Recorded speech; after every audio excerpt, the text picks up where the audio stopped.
In this topic, we're going to consider a range of reactions that metals can take part in, as well as consider a variety of conclusions that we can draw from these particular reactions. So we're going to start with the reaction of metals with acids. Now, most metals will react with acids, but it's very important we recognise that not all do. So what we're looking at here is when metals do react with acids. Now, if metals do react with acids, they form hydrogen, and that's of gas, and they form something that we call a metal salt.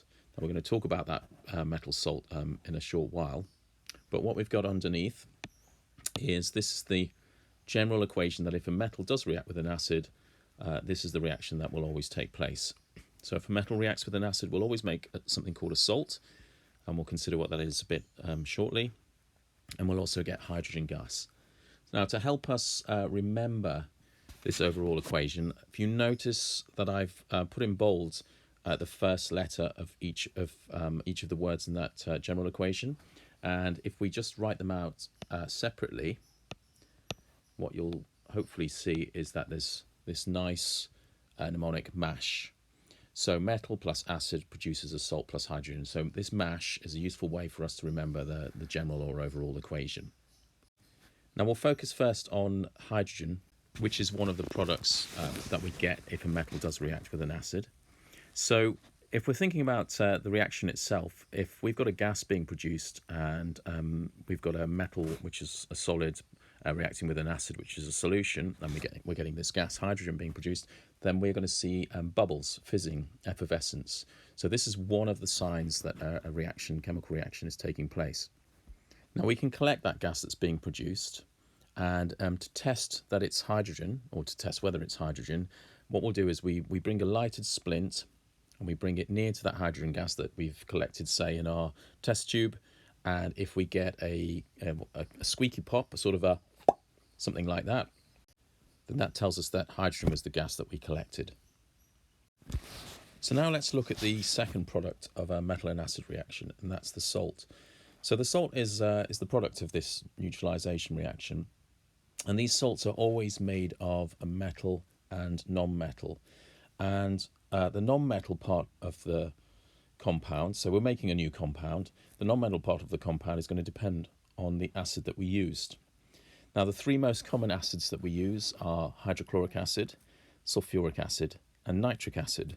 So which of those acids we use is going to determine the non-metal part of the salt that we make. So if we use hydrochloric acid, we're going to make a chloride. If we use sulfuric acid, we're going to make a sulfate. And if we use nitric acid, we're going to make a nitrate. So let's look at each of those separately.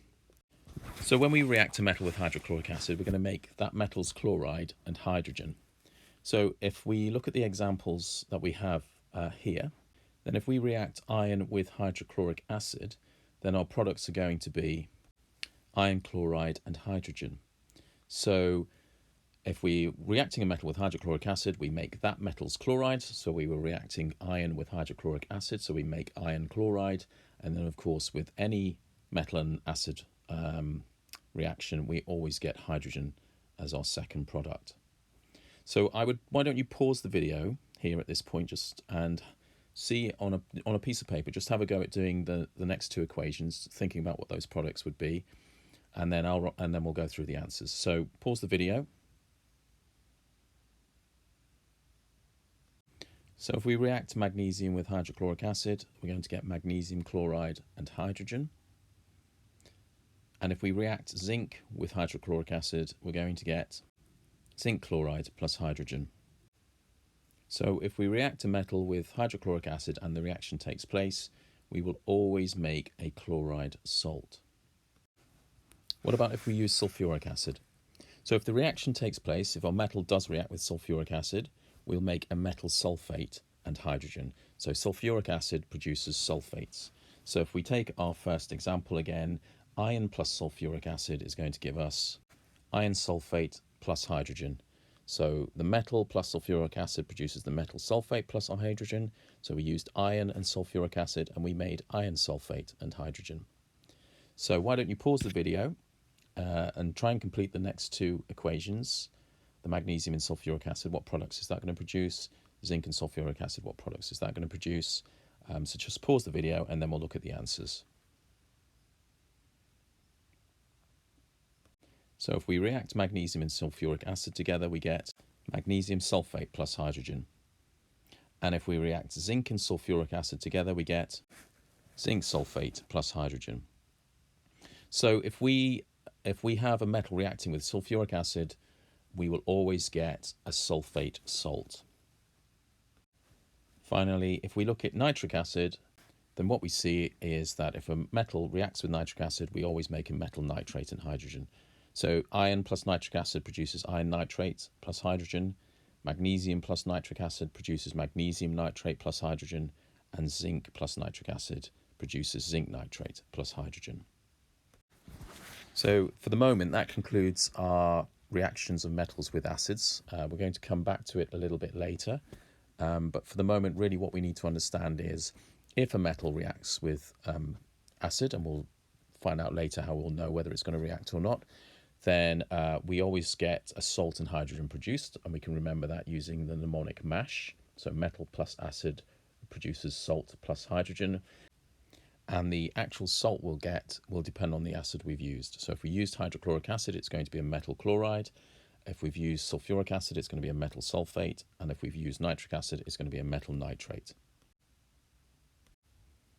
So what about when metals react with oxygen? So this is something we have considered before when we did the chemical reactions topic. And if a metal reacts with oxygen and the reaction takes place, then we produce a metal oxide. So our example here is zinc plus oxygen produces zinc oxide, and then what we've got underneath the word equation is the symbol equation. So our general equation is metal plus oxygen produces metal oxide. Then we've got then four equations for possible metals reacting with oxygen. So the first one is magnesium plus oxygen.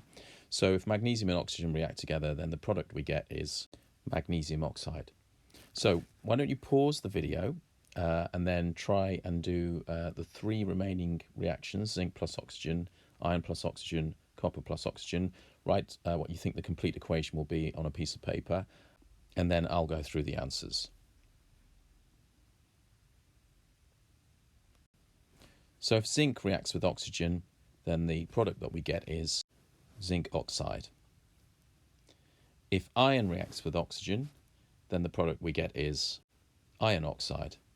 And then finally, if copper reacts with oxygen, then the product we get is copper oxide. Here those equations are with the balanced symbol equations. So hopefully this is fairly straightforward. A metal plus oxygen produces a metal oxide. So here's a little exercise for you. So along the top row, there are metals starting with magnesium, manganese, cobalt, copper, calcium, and then we've got iron there, and then slightly confusingly, so apologies for this, we've also got carbon, which can also react with oxygen.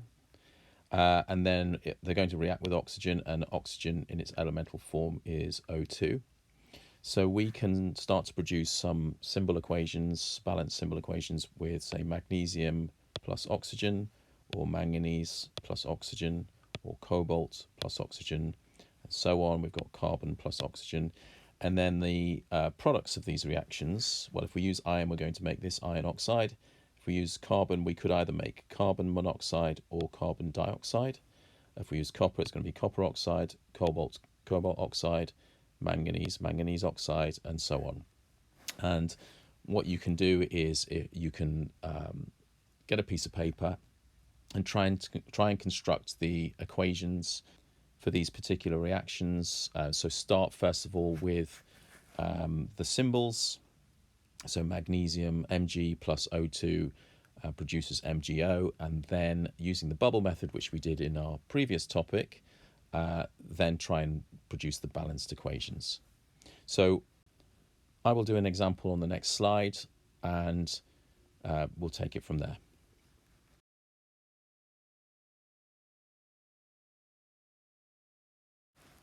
Okay, so let's remind ourselves of the bubble method.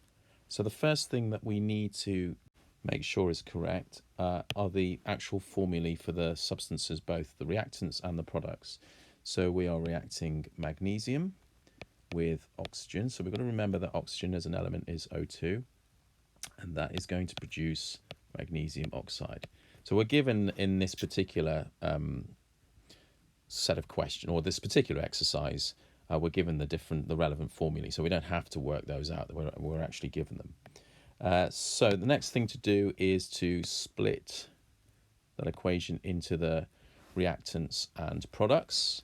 And then the next thing to do is to write the formulae, or the number of atoms that the formula represents underneath, and then put a bubble around them. So if it's Mg, it is just Mg. And if it's O2, that means we have 2 oxygens. And then we put the bubble around to protect it, because what we can't do is change the formula, right? We can't change O2 to something else like O3. It would be a completely different substance. In fact, it would be ozone. And then MgO is clearly Mg and then O. So fairly straightforward so far. And then what we do is we count the number of each element on both sides. So we've got 1 magnesium and 1 magnesium. So that's good, because we've got to have the same number of each element on both sides. Count the number of oxygens. We've got 1, 2 on the left and only 1 on the right. So what that tells us is that we need to add another bubble on the right that contains oxygen. The only bubble that contains oxygen is MgO on the right, so MgO. So now let's check our oxygens. I've got 1, 2 oxygens, 1, 2 oxygens, so that's great. But I should just double check that nothing's changed with my magnesium. I can clearly see that something has changed. So I go 1 on the left and 1, 2 on the right. So I don't have enough magnesiums anymore on the left. So I'm going to have to add another one in the bubble. And now double check. 1, 2 magnesiums on the left, 1, 2 magnesiums on the right, 1, 2 oxygens on the left, 1, 2 oxygens on the right. So everything is balanced. So this is the point at which I now put the balanced numbers in front of my formulae. So I have 2 magnesium bubbles, so I'm going to put a 2 in front. I have 1 O2 bubble, so I'm not going to put any number in front, because no number in front basically means 1. And then I've got 2 MgO bubbles, so I'm going to put a 2 in front of the MgO. And that now is my balanced equation. So I'm going to do another example as well, and maybe one of the more tricky ones, just to go through the whole bubble method a second time.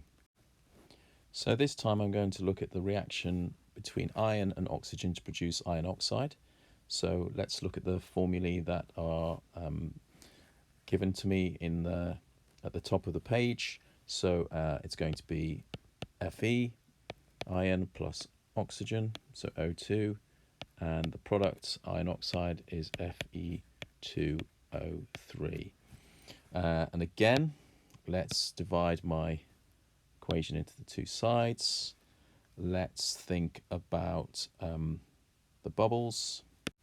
So we have just Fe, so that is, we'll just have 1 iron. We've got O2, so as before, we've got 2 oxygen atoms. Put the bubble around it to protect it. And then Fe2O3, that is a little bit more complicated. So Fe2 means I've got 2 Fes, and then O3 means I've got 3 oxygens. So then I put my bubble around it to protect it. So if I start to look just at the ions, I've got 1 iron on the left, and I've got 1, 2 on the right. So I have to add another iron in a bubble on the left to make those equal. So then let's move to oxygen. I've got 1, 2 oxygens on the left, and I've got 1, 2, 3 oxygens on the right. So I don't have enough oxygens on the left. All I can do is add a bubble on the left that has oxygen in it, which is O2. So I need to do that. So I've added a second O2 bubble. Let's count the oxygens. I've got 1, 2, 3, 4. And on the right, I've got 1, 2, 3. So now I don't have enough on the right. So I have to add another bubble on the right that contains oxygen. So that is the Fe3 oxygen bubble. So now let's count the oxygens. 1, 2, 3, 4, 5, 6 on the right. 1, 2, 3, 4 on the left. There's a bit of backwards and forwards going on here, so I have to add another bubble on the left with oxygen in it. Let's count that up. 1, 2, 3, 4, 5, 6 on the left. 1, 2, 3, 4, 5, 6 on the right, so that's great. My oxygens are all sorted, but I need to double check my ions. I have 2 on the left, 1, 2, 3, 4 on the right, so I need to add 2 more ions on the left, so that's my bubble, my ion bubble 2 more times. Triple check everything. 4 ions, 4 ions, 6 oxygens, 6 oxygens, so everything is nicely balanced now.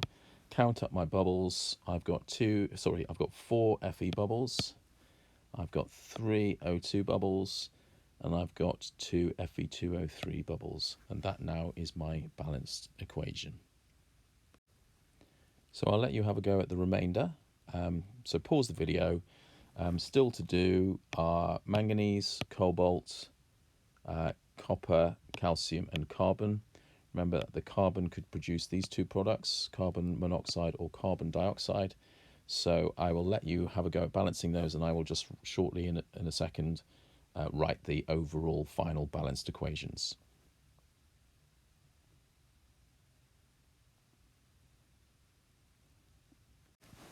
And there they are. So check that what you've done is correct, and if you've got any queries, just get in touch with me.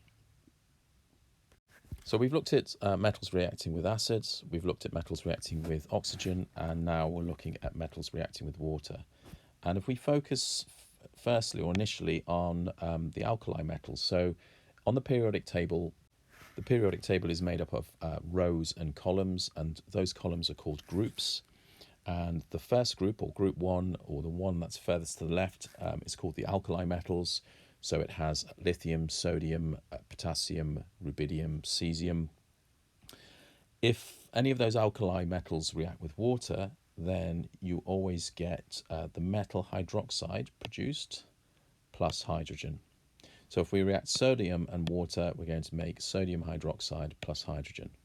So just briefly pause the video and complete what you think the missing terms are, or the miss in those blanks there. So if potassium reacts with water, what do you think will be the product plus hydrogen? So I'll just pause the video.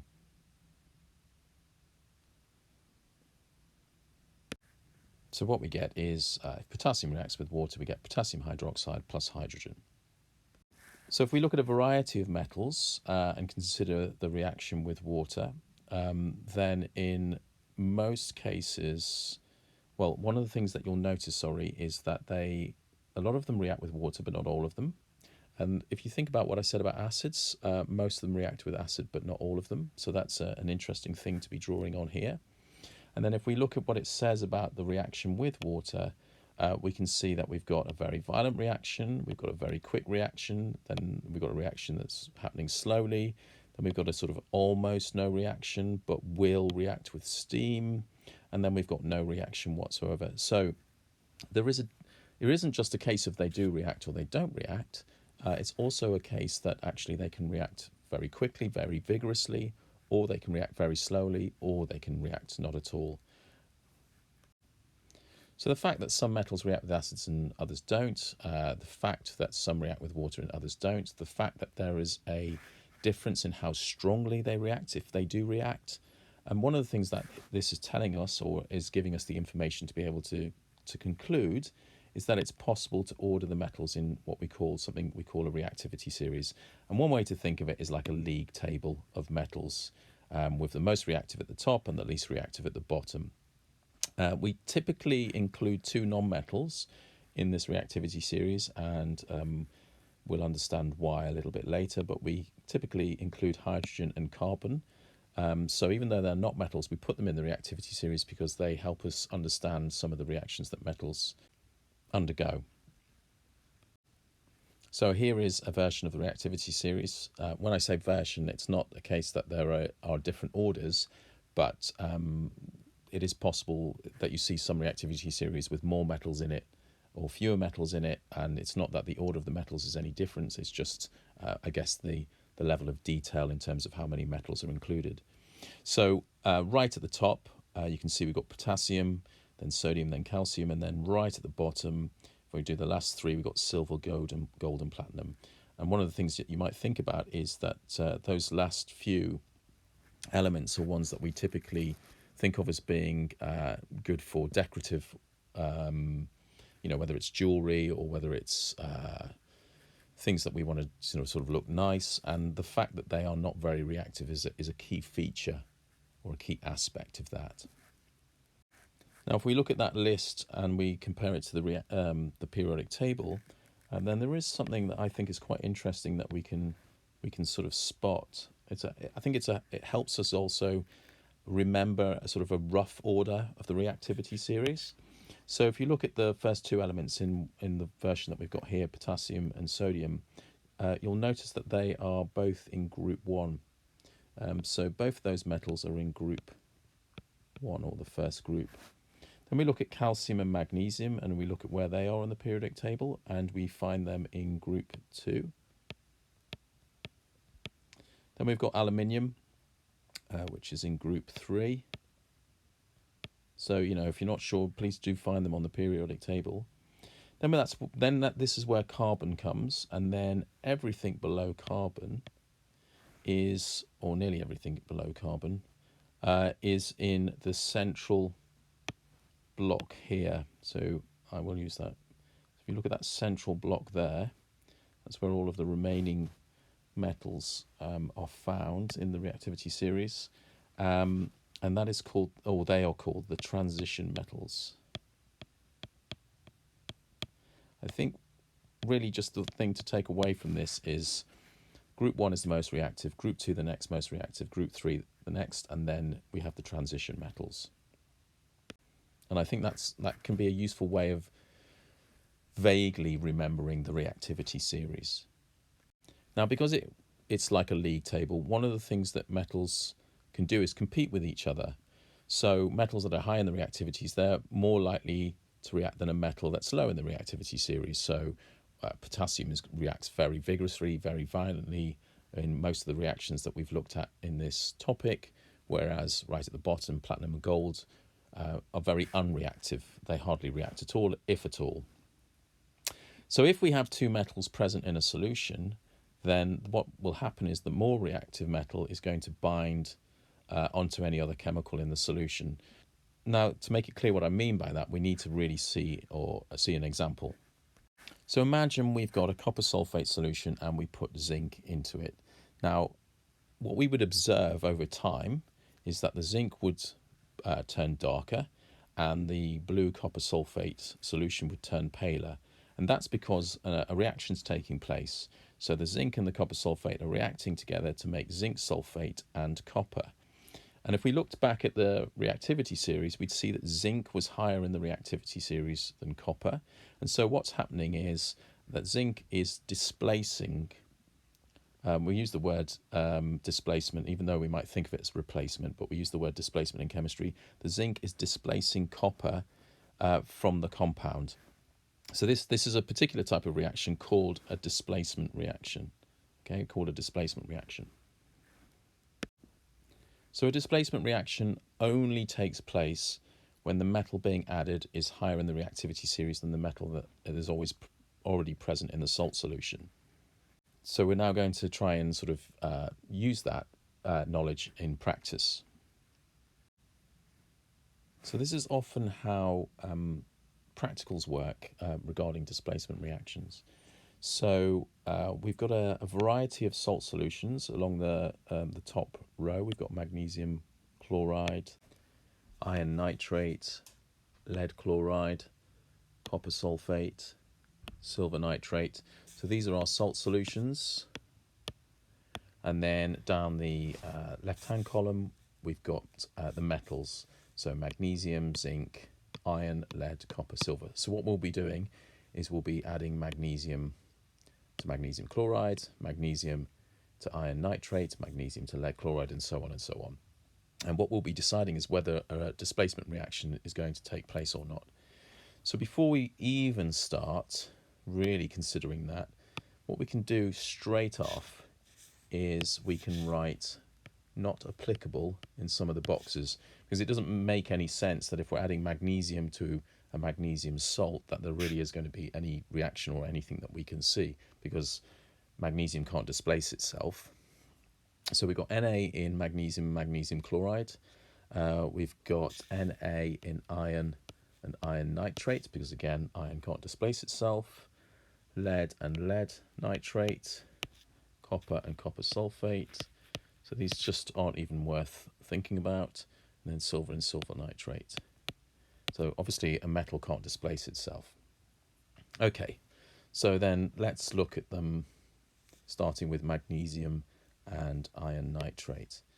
So we look at the reactivity series, look at where magnesium is. There's magnesium. Look at where iron is. There's iron. Magnesium is higher than iron in the reactivity series, so magnesium metal will displace the iron in the iron nitrate, so we would get a reaction. If we look at magnesium and lead chloride, there's magnesium, there's lead, so magnesium is higher than lead in the reactivity series, so magnesium would displace lead in lead chloride. And then if we look at magnesium and copper sulfate, there's magnesium. Copper is low in the reactivity series. Magnesium is higher, so magnesium will displace copper in copper sulfate. So I'll just pick a different one next. So I'll look at copper, and if we add copper to, say, lead nitrate, let's have a think about whether there'll be a reaction there or not. So there's copper. It's actually fairly low in the reactivity series. There is iron. So iron is higher than copper in the reactivity series. So that means copper as a metal will not be able to displace iron in iron nitrate. So that reaction will not take place. If we just look at maybe a silver, if we add silver to magnesium chloride, so silver even lower than copper in the reactivity series, magnesium is pretty high, so silver is not going to displace magnesium from magnesium chloride.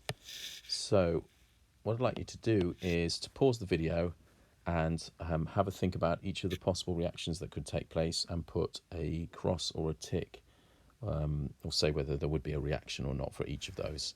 So pause the video and then we'll look at the answers.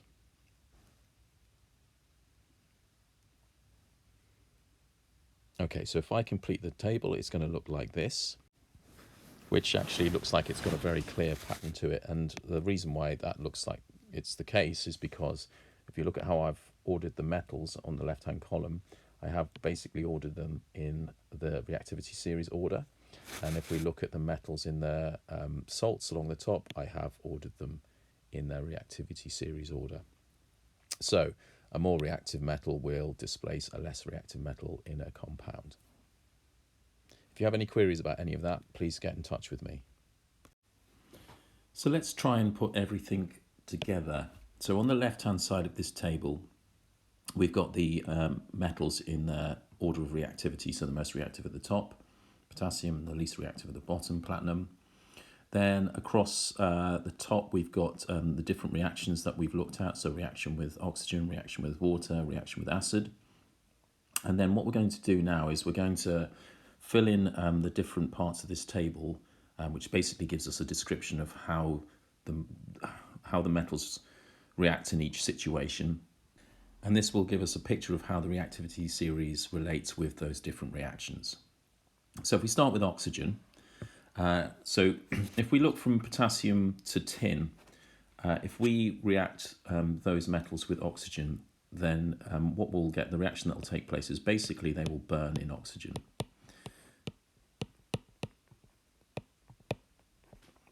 So all of the potassium will react with all of the oxygen to make potassium oxide. All of the tin will react with all of the oxygen to make tin oxide, assuming that we've got enough oxygen.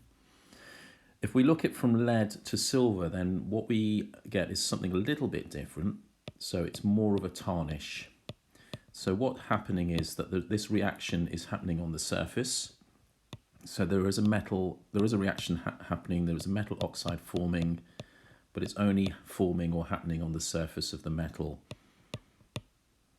So it's not quite the same, or it doesn't go, the reaction isn't as full as the ones above. So it tarnish, but does not burn.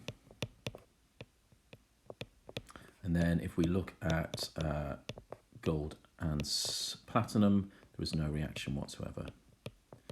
So even though we're bracketing it into 3 parts, burning, oxygen, tarnish, no reaction, there would be a difference in the speed of these reactions. So potassium would react with oxygen very, very quickly and tin less quickly, even though we've put burning oxygen for both of those.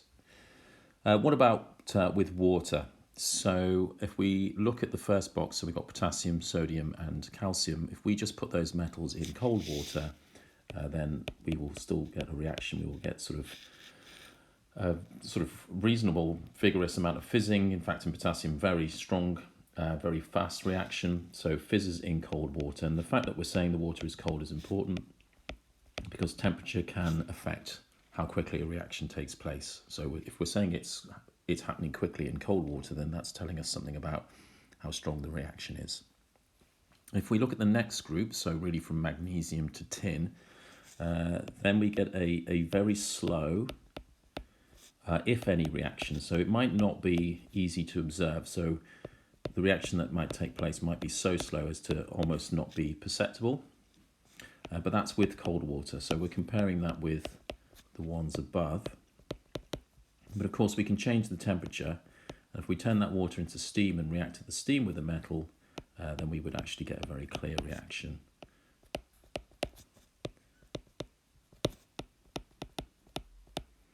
And then really from lead downwards, there is no reaction with water. And you may realise that in your homes, the water pipes in your homes are made out of copper. And it's important, one of the features of copper is the fact that it doesn't react with water. So that's actually one of the reasons why copper is chosen as the metal for your water pipes, as opposed to, say, iron, which even though it would react very slowly, it would react and basically over time your iron pipes would rust, which is why we don't have iron pipes to carry our water. And then reaction with acid, the final one, the reaction with acid, all the way down to lead and including lead, we get fizzes. And then from copper below, we get no reaction. So when I said right at the start of this video that most but not all metals react with acid, then we can see that if we know the reactivity series, any metal from copper and below in the reactivity series will not react with acid. So here's a reminder of the general equations. So what I'm going to do is I'm just going to do the first of each of them, and then I'll want you to pause the video and try and complete the remainder before I give the answers. So if we've got a metal and oxygen to make a metal oxide, so what we've got to decide is, does the reaction take place first of all? And then we're going to use the previous slide to do that. So you're going to have to refer back, I'm afraid. And then if a reaction does take place, then we now know from this general equation what the product would be, sorry. So if it's metal plus oxygen, if the reaction takes place, then we're going to get a metal oxide. So sodium was very high on the reactivity series. So sodium will react with oxygen and we will get sodium oxide. If we look at the next one, metal plus acid produces salt plus hydrogen. So zinc was fairly high in the reactivity series. It would react with an acid. There would be fizzing. We're reacting with hydrochloric acid, so we would make zinc chloride plus hydrogen. Metal and water produces metal hydroxide plus hydrogen. So silver is very low on the reactivity series. If we look back at the table on the previous sort of slide, we'd see that silver does not react with water, so we would actually put no reaction here. And then on the displacement reactions at the bottom, we're trying to decide if the sole metal is higher in the reactivity series than the one that's currently paired. And if it is, then it's going to displace it. Aluminium is higher than iron in the reactivity series, so aluminium would displace iron from iron oxide.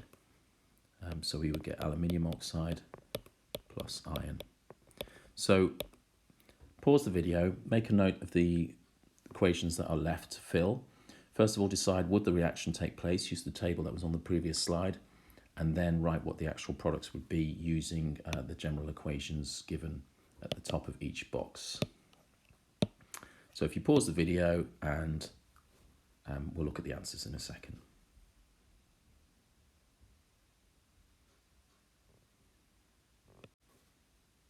So there are our answers.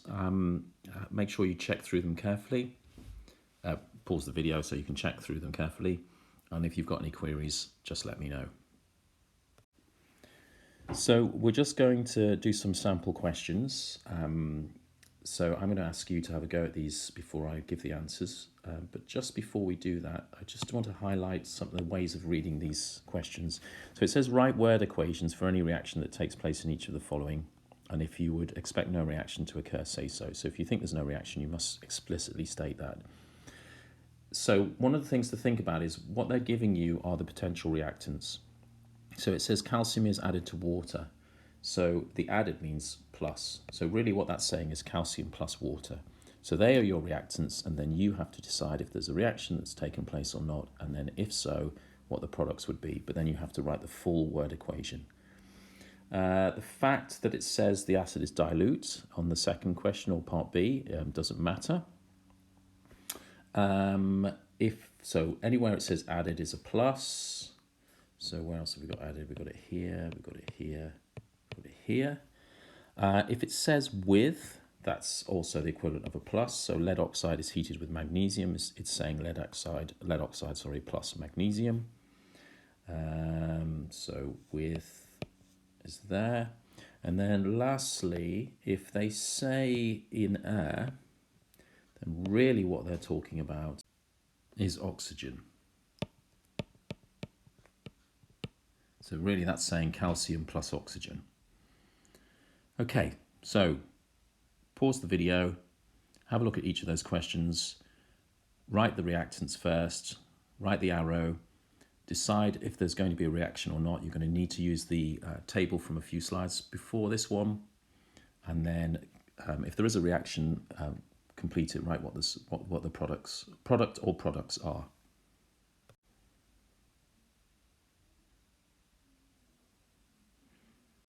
Okay, so the answers to each of these questions are, so there they are.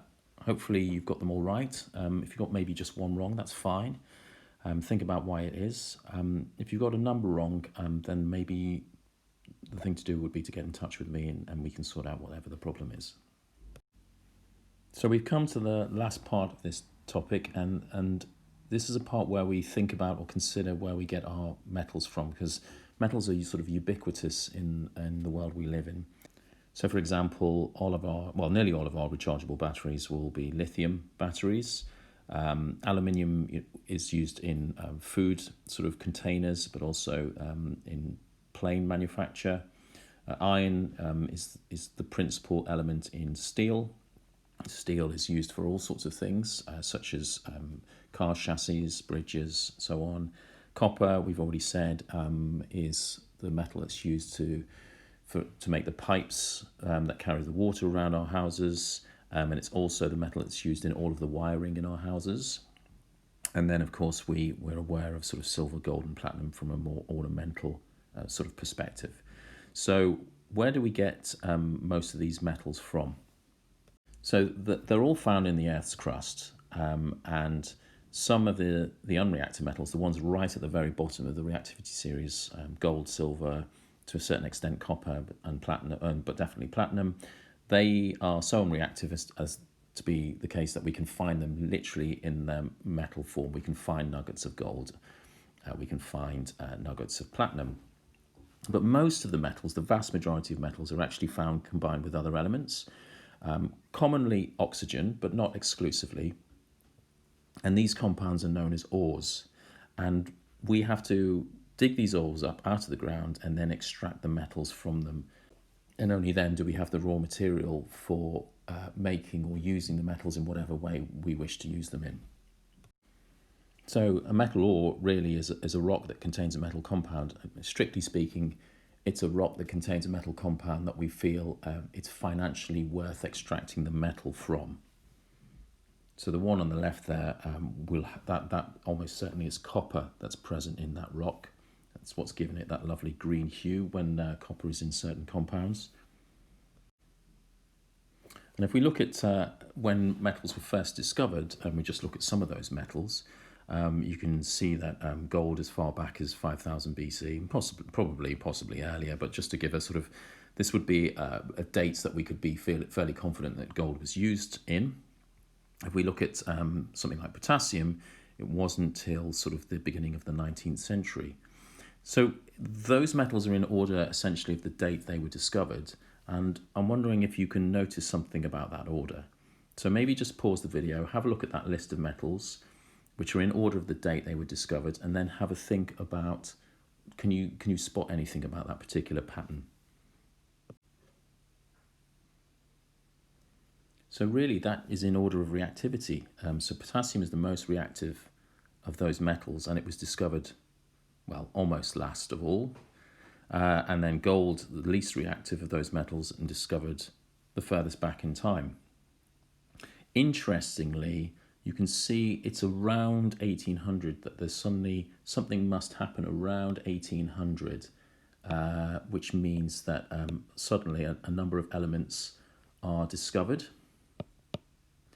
And if we look at what separates pre-1800 to post-1800, if we look downwards, we've got zinc, iron, tin, copper, silver, gold. They were all of the transition metals. And if we look above, so we've got aluminium, magnesium, calcium, sodium, potassium. They are group 1, 2, and 3 metals. And 1799 was the year that the very first battery was produced by Alessandro Volta, and that was the first time we were able to generate an electric current reliably, and an electric current that we could effectively control. And it was really because of that we then went on to discover the metals aluminium, magnesium, calcium, sodium, and potassium. That's something you'll learn a lot more about later in your school life too. But it's really the discovery or the invention of the battery by Alessandro Volta that really kickstarts the discovery of a number of elements that we hadn't yet known about. Now we've looked at displacement reactions already, and we've looked at displacement reactions in terms of solid metals and metal salt solutions. But it is possible for a displacement reaction to take place between a metal and a metal oxide, and between carbon and metal oxides. So carbon actually features in the reactivity series and features in that features below group 3 and above the transition metals. So that's one of the reasons why carbon is included in the reactivity series, because it allows us to consider carbon in relation to displacement reactions. So carbon sits between group 3 and the transition metals when it comes to the reactivity series. That means that carbon will displace any metal from its compound that is below it in the reactivity series, but will not displace a metal from its compound if that metal is above carbon in the reactivity series.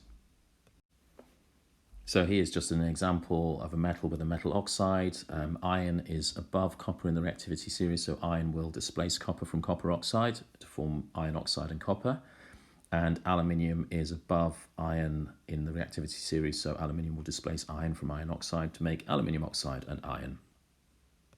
So that's fairly standard. I mean, that's fairly similar to the displacement reactions we've been doing up to this point. So if carbon is above a metal in the reactivity series, it will displace it from its metal oxide. So carbon will displace iron from iron oxide, and that will produce carbon dioxide and iron. And in fact, that's one of the most important reactions in the last sort of 250, 300 years, really fundamental to the Industrial Revolution. This is how we basically extracted iron. on a large scale. And then also carbon and lead oxide. Carbon will displace the lead from lead oxide to produce carbon dioxide and lead. So it's just recognizing that now we can think of carbon in terms of displacement reactions, and it's still to do with the reactivity series. We just have to remember that carbon is below groups 1, 2, and 3, so it won't displace any group 1, 2, 3 metals from their metal compounds, but it is above all of the transition metals, and so will displace any of the transition metals from the metal compounds. And the very last thing we just need to consider, which follows on from that, is if we remove oxygen from a substance, then we say that that substance has been reduced. And if we add oxygen to a substance, then we say it's been oxidized. So if we look at one of those displacement reactions we just looked at, carbon plus iron oxide, then what we can see is that the carbon has gained oxygen because it's gone from carbon to carbon dioxide. So that is oxidation. And the iron oxide has lost oxygen to become just iron. So that is called reduction. So if you gain oxygen, it's oxidation, and if you lose oxygen, it's reduction. And you can never actually have a reaction without both happening. So if oxygen is lost by something in a reaction, then it must be gained by something else in a reaction. And so those reactions are called redox reactions because both reduction and oxidation is taking place. So that sort of concludes this topic, reactions of metals. Hopefully that's all made sense, but if you do have any queries, please just let me know.